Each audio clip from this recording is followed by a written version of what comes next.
Three, two, one. That was at the same time for me, but it probably came off as different for you. Anyways, Oh, well. All right. Well, I'm gonna give an intro. Hello, everyone. It's 7:30 a.m. Christmas Eve for me. In what better way to celebrate the holidays than talking about Chiptune? I'm here with 3X Blast, who recently came out with a album. This is the start of our Punk X Chiptune series, which is going to be a couple episodes and hopefully part of a upcoming bit of Chiptune magazine where we talk about chiptune and punk and how they're related. Hey, 3X Blast. Good morning for you, good afternoon for me. Right. How about you go ahead and introduce yourself? You've been on the podcast before, but I'm sure there's going to be new listeners.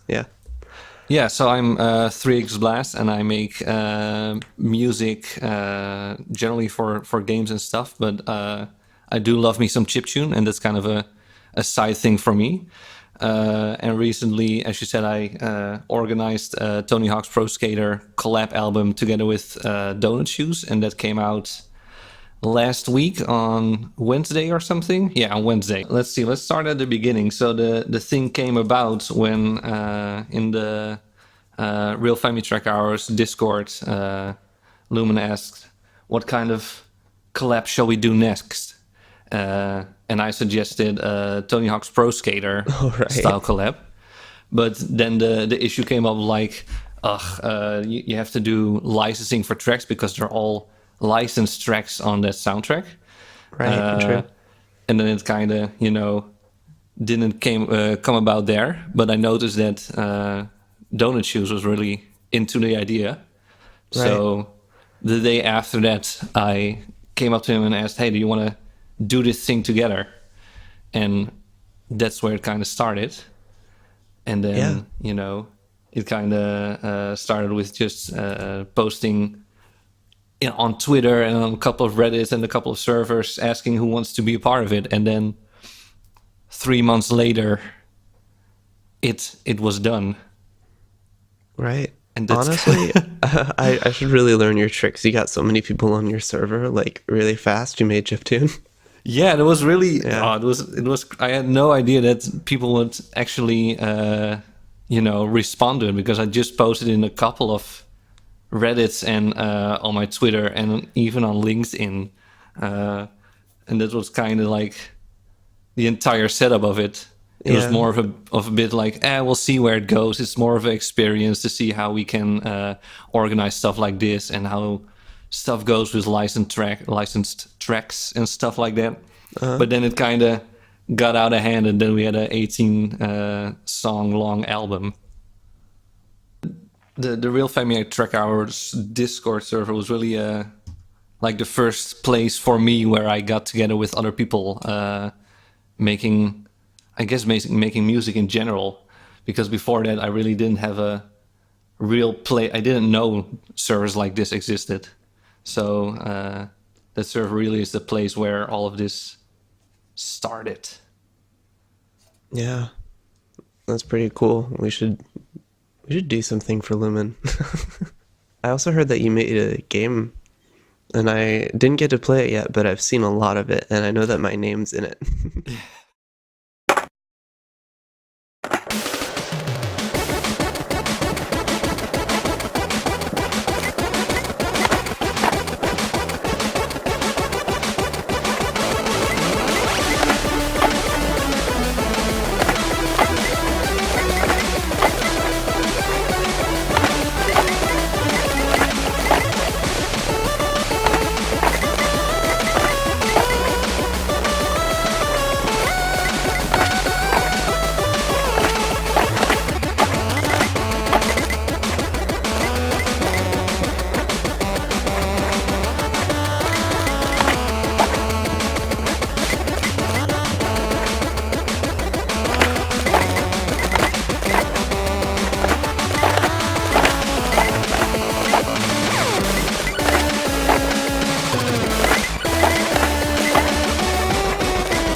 Yeah, that was a really fun thing to do because the first thing that I thought of was I wanted to have something visual to go with the album, because a thing that I noticed a lot is when you post music online and people don't know your name or they're not familiar with your brand, then they aren't going to invest 2 or 3 minutes to listen to a song and to figure out if they like it or not.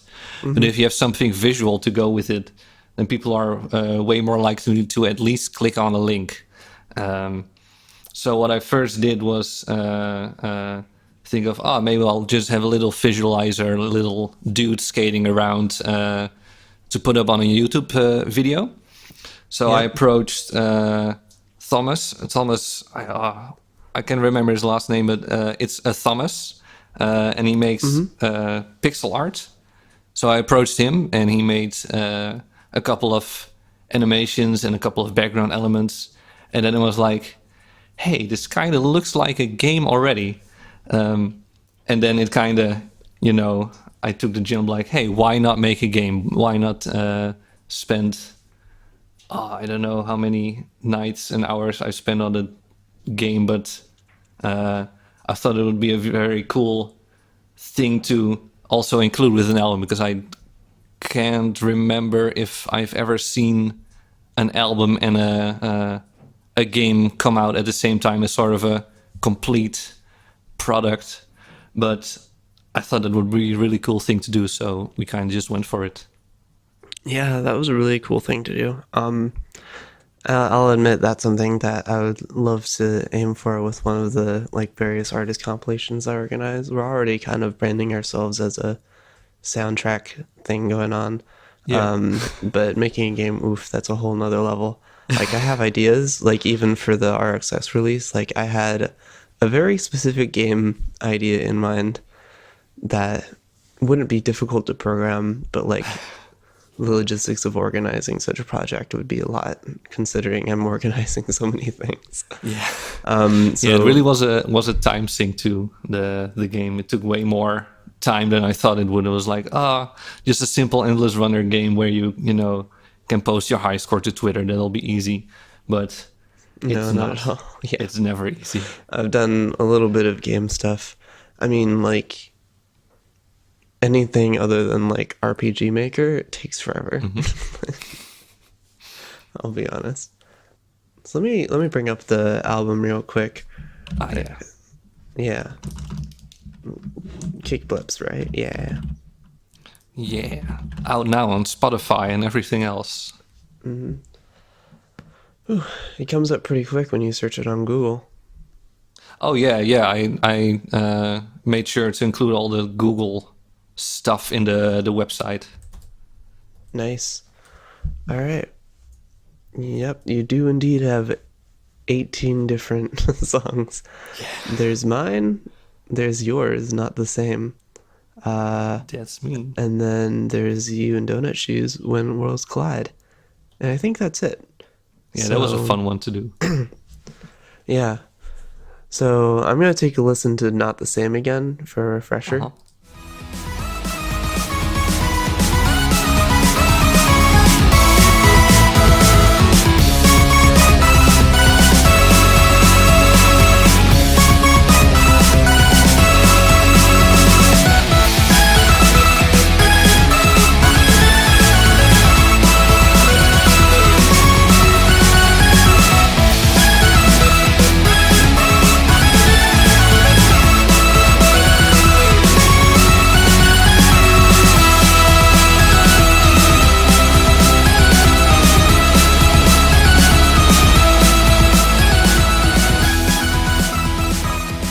Wait, I just needed a second of that. I know this is this feels very Anamanaguchi. Yes. So it kind of was the inspiration too for it. Right. So what was it like making this? Well, from the start on, I was trying to get the album as diverse as possible within the chiptune genre, because one thing I didn't really like was that for a couple of compilations you were really, I don't know, not forced to use FamiTracker, but you had to use FamiTracker for your music. Right. And I felt it was kind of in a way limiting to what I really wanted to do with music. So for this track, I really wanted to do something different than what I've heard on most chiptune albums, which is, include live guitars and use real drum samples as opposed to synthesized stuff. But I did start out in FamiTracker. I started the track with a couple of bass layers, the lead melody and the bass I made in FamiTracker. Then I exported those things into FL Studio. I recorded guitars over it. I tracked the drums. And then as stuff kind of evolved, the original FamiTracker stems got pushed way more into the back, where in the end it almost is entirely made with Serum guitars, and I think I used a couple of Magical 8-bit plugin tracks. Yeah, I did kind of the same thing. I used a bunch of like Magical 8-bit stuff. I remember you were like, you were so used to me using FamiTracker that you listened to it and you're like, wait, how did you get this sound in FamiTracker? Yeah. Yes. Yeah. Yeah, Worked out. I think a lot of people in the album actually didn't use FamiTracker, because I remember asking a couple of people, how did you get this sound in FamiTracker? It sounds so cool. And I'm like, I didn't use FamiTracker at all. It's just FamiTracker, what's that? Yeah, yeah. That was a really fun thing to do, because I think a lot of people on the album, this was like their first, real time getting into the chiptune scene and stuff. Because I know Menger and Meester, who both did 2 tracks on the album, I don't think they ever did chiptune before.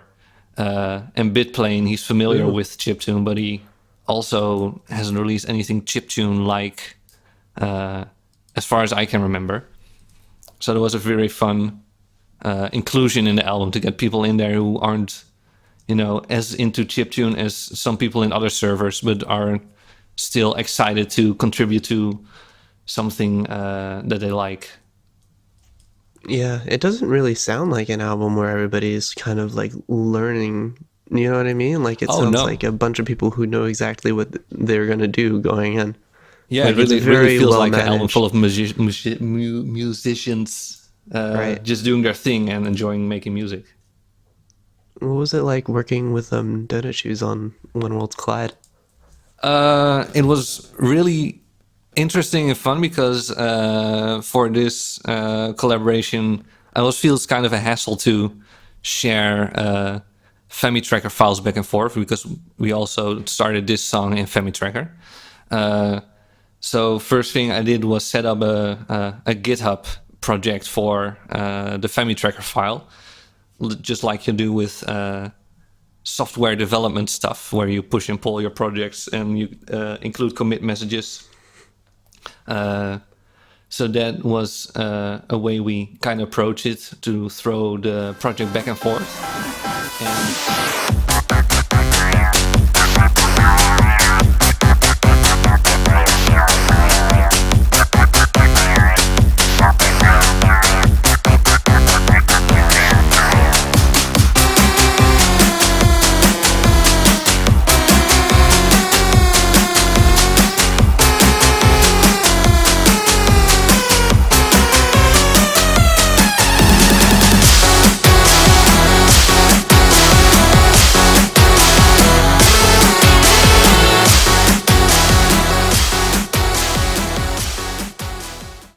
I think with every collaboration I've done, it's always really surprising to see how people end up changing your ideas or incorporating new stuff into your songs. So that was really fun to see what Donut Shoes came up with for the song.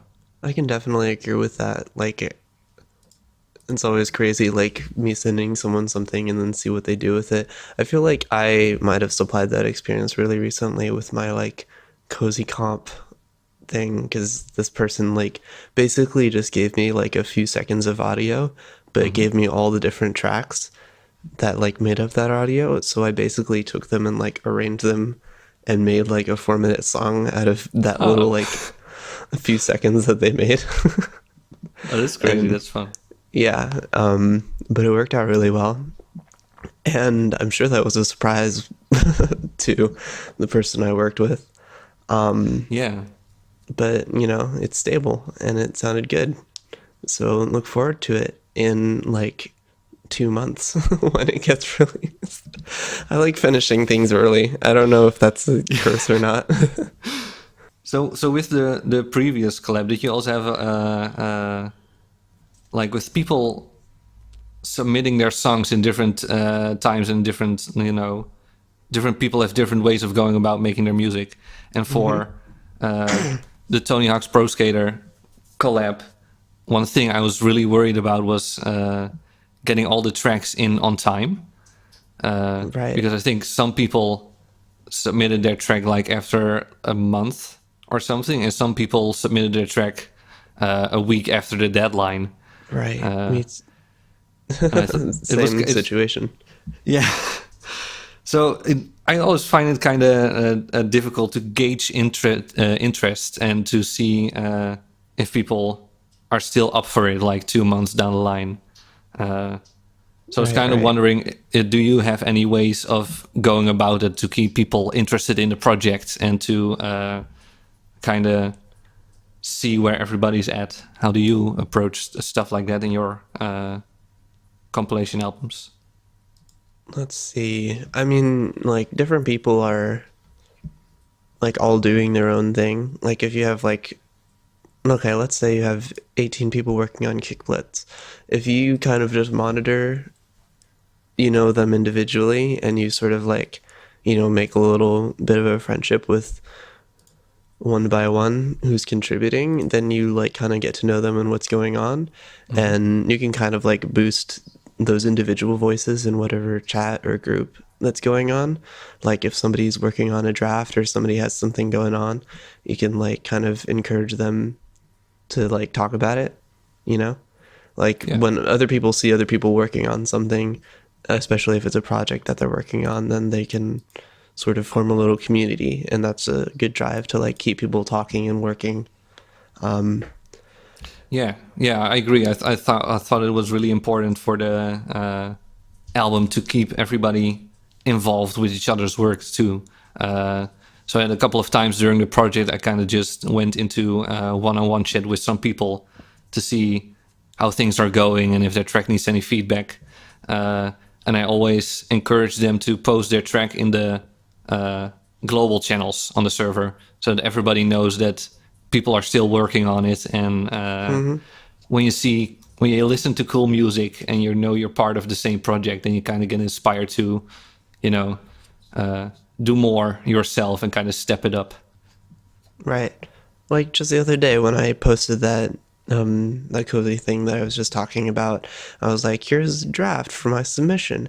And then like a ton of people commented, and then someone else was prompted to then share their own, you know? And then it's sort of just that buildup of people communicating with each other, and that's just going to lead to a good comp. Yeah. And I think the more stuff you do together, the easier it gets for people to share their music and to also respond to the music that's posted. Right. Uh, I think because I, especially like the response to the music is posted is important for the quality too. mhm. Because I don't know, sometimes you make a song and it doesn't sound great, and sometimes you need other people to give you advice, Yeah, and that's just how music works sometimes, and there's no shame in it. It's just how it yeah. is.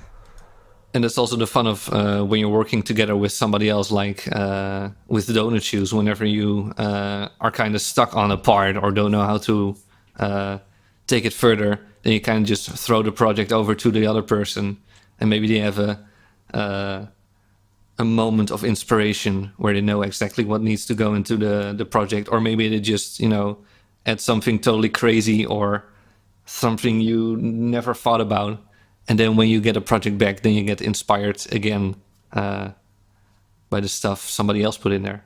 Yeah, I've had that experience a few times working with Tristunes or Tris. She's rebranding. I think she's doing like a. I've been working with her a lot, Oh yeah, you heard how I was doing that individual artist thing with The what? the a bit of Chiptune is Oh like yeah, now more yeah, of an official label. So I've yeah. been That's like cool. working a lot with Triss on like her brand and trying to get some music out there, maybe eventually getting some shows. That's Yeah, cool. it's gonna be fun. You and or KickBlips are totally welcome in like that if you want. You have a lot of things under Sick. control, but Yeah, like man. more help is always good. You know what I Yeah, it's mean? always good to work together with other people.